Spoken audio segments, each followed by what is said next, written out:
Hey, welcome to Diary of a Church Planner episode 3. Today's kind of a surreal day because today is potentially our last launch team meeting. As we pivot from bi-monthly launch team gatherings to weekly team church. Instead of having a meeting every other month, we have weekly Sunday morning, which is with the 80 or so people on the launch team.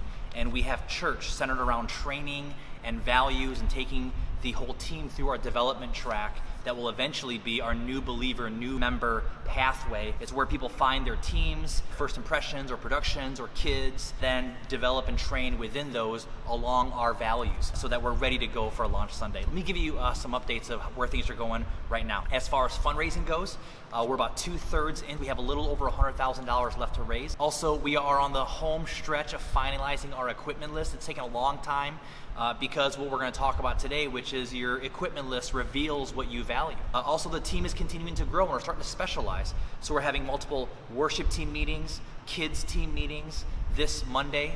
Tomorrow we're having our first youth meeting with the youth leaders and some of the key students in the youth to figure out how to launch that really well. I want to give you an update also on how this is going for me personally. I mean, this is a diary of a church planner, so I want to give you what it feels like to plant a church. This season has been really tough, to be quite honest. Me personally, has been a lot of sleepless nights. My wife can attest to this. I'm not sleeping that great, high levels of anxiety and stress, and to be quite honest, I don't know why.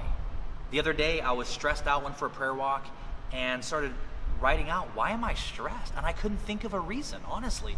It was almost like this supernatural attack. And if you're watching this video, you must have faith somewhere in orbit, and if we believe in a very real God, then we have to believe that there are forces at play that don't want a church like this to happen. And I really feel like that's what's happening in my heart, that there's anxiety and stress that I don't normally deal with. Thank you for everyone who's been praying for us. We definitely need all the prayers we can get, but it is taking a toll on me, and in turn, I feel like I'm kind of dripping stress onto some people in my orbit. And they may disagree, but I feel like I am. Because I'm not usually like that. But pray for me, pray for my family if you could. And those of you guys that are on the church planning journey, man, take extra time to diagnose and evaluate how am I doing, how's my family doing, how's my sleep doing, how's my prayer life. Do you know what's wild in this season is that I feel like my joy meter and my peace meter are kind of starting to tip towards more empty than full. My prayer times and my time studying the Word have been sweeter. Like, it actually brings me back to when I used to wrestle in high school. And there were days where we would be so thirsty because they're just going, we're just going and going and going. And then when the coach would give us a water break, the water seemed almost sweet because we were so thirsty. That's what I feel like right now. This season is creating a desperation and a hunger for God that I haven't experienced in a while. So we're gonna hit two main topics in this video. First thing we're gonna hit is launch budget, and then we're gonna talk about networks. How do you choose your networks, what filters you use. So first, launch budgets. One of the things you need to realize is that you don't speak your values, you reveal them. And one of the ways you reveal them is what you put money towards, right? Follow the money, follow the money. And if you look at what you put your money towards, you'll see what you value, what's important to you. You'll also maybe see some muscle memory when it comes to church of, well, if you want to have a church, you have to have this kind of lights and this kind of sound system. Maybe, maybe not, but this is a great chance to push back on everything that you think you need and ask, do I really need those things? You really need to evaluate, because unless you have millions and millions of dollars, there comes to be this equation of, if I do this, then I cannot do this. So one of our values is we want to have good enough production value on a Sunday morning. But an equal value is we want to develop people within the congregation, and another equal value is we want to be integrated and fully engaged into our local community. That means that our finances need to reflect that. And we need to be putting money towards community events and serving the community just as much as we are putting money towards developing leaders, as well as a good gathering experience on a Sunday morning. One of the things to think about too as you create your budget is don't just think up till launch, think post-launch. So our project budget, we created 4 months past launch so that we're not just getting to launch, barely scraping the trees and hoping we can take off. No, we know that once we can get through launch 4 months, we'll be somewhat stable. So a couple questions I want you to ask yourself as you create your budget. Number one, what will give your church the greatest chance at thriving? What will give your church the greatest chance at thriving? And the second question is, how will you institutionalize your values? How will you institutionalize your values? How we did it for us is the main way I could give this church a chance to thrive was my availability. I told the board I would love to work at Starbucks, I would love to work at Home Depot, I'm not against that at all, but I will not shaft my family. So if I'm working 40, 50 hours a week at an outside job, the next bit goes to my family and I'll be planting the church with leftovers. But if I can raise my salary, if I can work full-time for Voice from the beginning, what that gives me is not just a paycheck. I'll find a paycheck somewhere. But what it does is it gives me the ability to give the church my full availability, my full amount of focus, no distractions. And so that's what we did. The board, our overseers, set a salary amount for me, and then I went out with my wife and we raised that amount. What that enabled us to do is be fully available for the church. And then my wife was able to resign from her jobs and then volunteer for the church full time, and we're able to make it work. The second thing is, how do you institutionalize your values? How do you institutionalize your values? So in other words, what are the big things you care about? Before you put any dollar signs to it, what do you care about on a Sunday morning, a weekend experience? What do you care about as far as your engagement in the city, your local context? What do you care about as far as developing your staff? What are the big things you care about? Create your budget in light of that.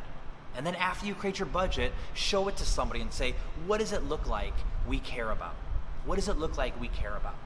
Here's the thing, as you get training with your local networks, they'll give you more context to how to create your budgets and the nitty-gritty of it. But I wanted to give you a couple thoughts as you create those on your own.